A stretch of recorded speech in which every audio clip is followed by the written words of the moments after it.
Развіццё турыстычнага прадукту Брэсцкай вобласці – адна з стратэгічных задач, адзначыў намеснік старшыня аблвыканкама Геннадзь Барысюк, вітаючы польскіх гасцей. Рэгіёну ёсць што паказаць. Адна з праблем – за мяжой пра нас мала ведаюць. Выправіць сітуацыю і павінны падобныя мерапрыемствы.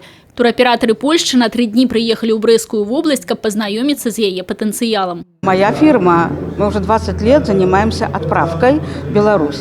Но вот, например, вот эта программа, все равно какие-то новинки у нас есть. Поэтому мне интересно то, что новое можно предложить, то, что новое можно посмотреть. Агроусадьбы, то есть чтобы можно было использовать для нового направления.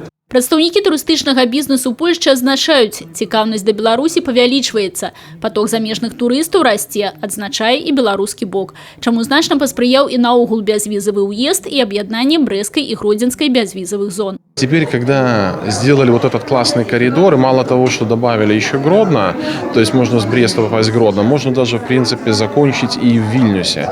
То есть въезжаешь по маршруту, то есть когда у них есть праздники, там 3-4 дня, 5 дней, то можно сделать маршрут такой, начиная там Брест, например, один день погуляли, Пружаны-Ружаны, день Гродно, потом Лида, и в Вильнюсе как бы закончили. То есть, отлично, шикарный транзит. С пачатку года Брэсцкую вобласць без візы наведали больш за 30 тысяч чалавек, тады як за ўвесь мінулы год крыху больш за 18 тысяч. 70% замежных турыстаў грамадзяне Польшчы. Гэтага, канешне, недастаткова, але чакаецца, што ў бліжэйшай перспектыве турыстаў з краіны-суседкі стане больш. Брэсцкі аблвыканкам і Палата турызму Польшчы падпісалі мемарандум аб доўгатэрміновым супрацоўніцтве. Меморандум – это предварительный документ, такой протокол о намерениях для того, чтобы мы после этого рекламного тура, осмотрелись, встретились, познакомились поближе и подготовили, наверное, такой базис для подписания документа о плодотворном сотрудничестве. Одно из направлений – это медицинский туризм.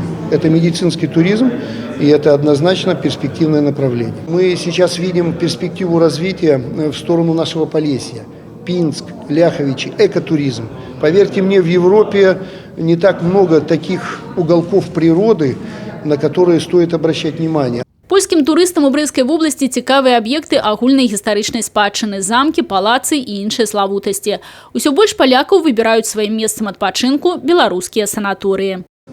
Myślę, że też warto. Думаю, ёсць сэнс далей развіваць рэкрэацыйны турызм, сплав на байдарках па рэках і азёрах, велатурызм. І яшчэ адным важным момантам з'яўляецца агратурызм і наведванне Белаверскай пушчы. Усё гэта будзе спрыяць таму, што большая колькасць палякаў захочуць прыехаць у бязвізавую зону, каб пазнаёміцца з Беларуссю. Праграма рэкламнага тура для польскіх тураператараў прадугледжвае экскурсіі па Брэсце і раёну, наведванне Брэсцкай крэпасці і Белавежскай пушчы. Людмила Салзна, Юрий Плинда, телерадиокомпания «Брест».